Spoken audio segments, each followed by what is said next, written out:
ബി.ജെ.പിയുടെ ദേശീയ അധ്യക്ഷനായി നിതിൻ നബീൻ ചുമതലയേറ്റതിന് പിന്നാലെ പാർട്ടിയിൽ ഒരു വലിയ അഴിച്ചുപണി പ്രതീക്ഷിച്ചതാണ്. പക്ഷേ ഇത്രയും വലിയൊരു പൊളിച്ചെഴുത്ത് ആരും പ്രതീക്ഷിച്ചില്ല. വർഷങ്ങളായി പാർട്ടിയുടെ മുഖമായിരുന്ന പലരും മാറുകയും പകരം അനുഭവവും യുവത്വവും ഒരുമിക്കുന്ന ഒരു പുതിയ ടീം വരികയും ചെയ്തിരിക്കുന്നു. ഈ പുതിയ പട്ടികയിൽ ഏറ്റവും കൂടുതൽ ചർച്ച ചെയ്യപ്പെടുന്ന, ഏറ്റവും കൂടുതൽ ഞെട്ടലുണ്ടാക്കിയൊരു പേരുണ്ട്. ആ പേര് സ്മൃതി ഇറാനിയുടേതാണ്. അതെ, സ്മൃതി ഇറാനി തിരിച്ചു വന്നിരിക്കുന്നു. അതും വെറുമൊരു തിരിച്ചുവരവല്ല, 10 മടങ്ങ് ശക്തിയോടെയുള്ള ഒരു രണ്ടാം വരവാണിത്. ബി.ജെ.പിയുടെ ദേശീയ ജനറൽ സെക്രട്ടറി ആയിട്ടാണ് സ്മൃതി ഇറാനിയെ നിയമിച്ചിരിക്കുന്നത്. ഒപ്പം ഇന്ത്യൻ രാഷ്ട്രീയത്തിന്റെ ഹൃദയമായ ഉത്തർപ്രദേശിന്റെ മുഴുവൻ ചുമതലയും അവർക്ക് നൽകിയിരിക്കുന്നു. ഈ ഒരു നീക്കം കൊണ്ട് ബി.ജെ.പി നൽകുന്ന രാഷ്ട്രീയ സന്ദേശം വളരെ വലുതാണ്. സ്മൃതി ഇറാനി തിരിച്ചു വരുന്നു എന്ന വാർത്ത കേൾക്കുമ്പോൾ തന്നെ ഏറ്റവും കൂടുതൽ സമ്മർദ്ദത്തിലാകുന്നത് കോൺഗ്രസും പ്രത്യേകിച്ച് രാഹുൽ ഗാന്ധിയുമാണ്. കാരണം രാഹുൽ ഗാന്ധി എന്ന രാഷ്ട്രീയക്കാരന്റെ കരിയറിൽ അദ്ദേഹം ഏറ്റവും കൂടുതൽ പ്രതിരോധത്തിലായിട്ടുള്ളത് സ്മൃതി ഇറാനിയുടെ മുന്നിലാണ്. അതിന് വ്യക്തമായ കാരണവുമുണ്ട്. നിങ്ങൾക്ക് ഓർമ്മയില്ലേ ആ പഴയ പാർലമെന്റ് ദൃശ്യങ്ങൾ? രാഹുൽ ഗാന്ധി സംസാരിക്കാൻ എഴുന്നേൽക്കുമ്പോൾ തന്നെ അതിനെ പൊളിച്ചെടുക്കാൻ സ്മൃതി ഇറാനി എഴുന്നേൽക്കുന്ന കാഴ്ച നമ്മൾ പലതവണ കണ്ടിട്ടുള്ളതാണ്. രാഹുൽ ഗാന്ധിയെ വാക്കുകൾ കൊണ്ട് വറുത്തുകോരുന്ന തരത്തിലുള്ള മറുപടികളാണ് സ്മൃതി അന്ന് നൽകിയിരുന്നത്.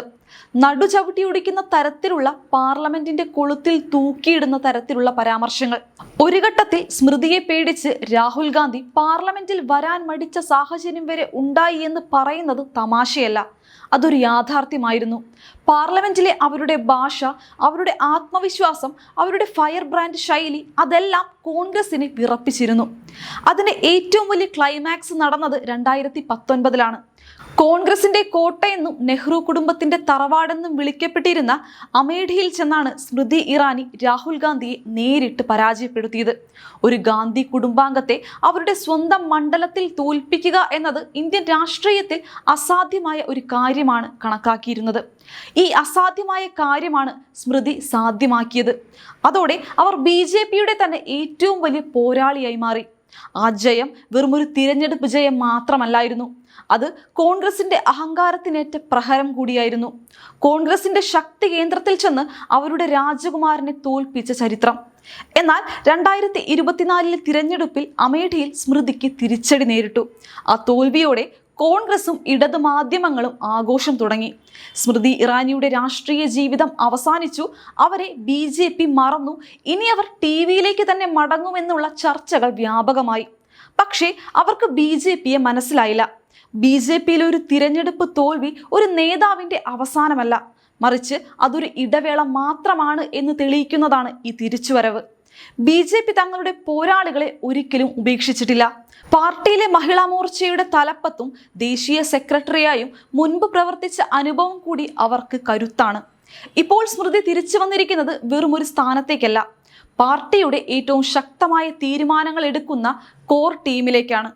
ദേശീയ ജനറൽ സെക്രട്ടറി എന്നത് പാർട്ടിയിലെ ഏറ്റവും ശക്തമായ സ്ഥാനങ്ങളിലൊന്നാണ്.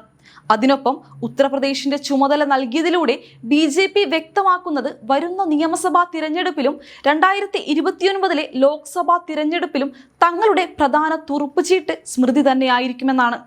ഉത്തർപ്രദേശ് ജയിച്ചാൽ ഇന്ത്യ ജയിക്കുമെന്നാണ് ചൊല്ല്. അവിടേക്കാണ് ബി.ജെ.പി തങ്ങളുടെ ഏറ്റവും മൂർച്ചയുള്ള ആയുധത്തെ അയക്കുന്നത്. ഈ ടീമിലെ അംഗങ്ങളുടെ ശരാശരി പ്രായം 50-നടുത്തേക്ക് കുറയാൻ സാധ്യതയുണ്ട് എന്നതും യുവത്വത്തിന് നൽകുന്ന പ്രാധാന്യം കൂടിയാണ്. എന്തുകൊണ്ടാണ് ബി.ജെ.പിക്ക് സ്മൃതി ഇത്ര പ്രധാനമായത് എന്ന് ചോദിച്ചാൽ അതിന് വ്യക്തമായ ഉത്തരമുണ്ട്. ഇന്ത്യൻ രാഷ്ട്രീയത്തിൽ സ്ത്രീ വോട്ടർമാരുടെ ശക്തി ദിനം പ്രതി വർദ്ധിച്ചു വരികയാണ്.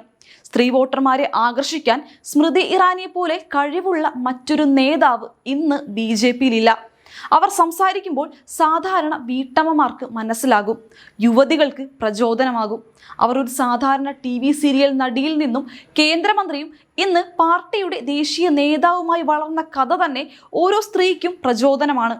കോൺഗ്രസ് സ്ത്രീകളെക്കുറിച്ച് പ്രസംഗിക്കുമ്പോൾ BJP സ്ത്രീകളെ നേതൃസ്ഥാനത്ത് എത്തിക്കുന്നു. നീറ്റ് പരീക്ഷ ചോർച്ചയെ തുടർന്നുണ്ടായ പ്രതിഷേധങ്ങൾക്ക് ശേഷം യുവ വോട്ടർമാരെ തിരിച്ചുപിടിക്കാൻ കൂടിയാണ് ഈ നീക്കം. ഈ പുനഃസംഘടനയിൽ സ്മൃതി മാത്രമല്ല ശ്രദ്ധേയമായ മാറ്റം. രാജസ്ഥാനിൽ 2 തവണ മുഖ്യമന്ത്രിയായിരുന്ന വസുന്ധര രാജെ സിന്ധ്യയെ ദേശീയ ഉപാധ്യക്ഷയാക്കി തിരിച്ചു കൊണ്ടുവന്നിരിക്കുന്നു.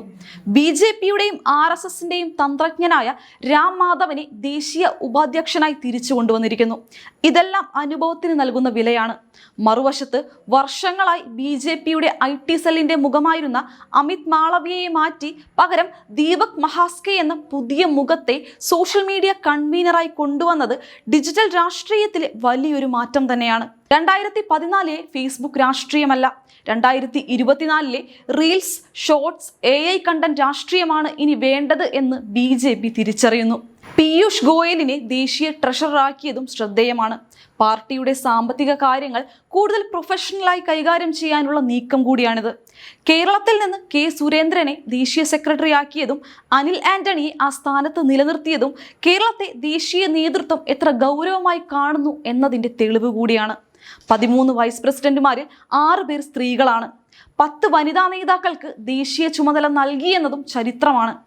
മുൻപ് യുവമോർച്ചയിലൂടെ വളർന്ന അനൂപ് ആന്റണിക്ക് പുതിയ പട്ടികയിൽ അർഹമായ പരിഗണന ലഭിക്കാൻ സാധ്യതയുണ്ടെന്നും വാർത്തകളുണ്ട്. പ്രായപരിധിയിൽ കടുംപിടുത്തമില്ലെങ്കിൽ K സുരേന്ദ്രന് പോലും ദേശീയ രാഷ്ട്രീയത്തിൽ സജീവ ചുമതല ലഭിച്ചേക്കും.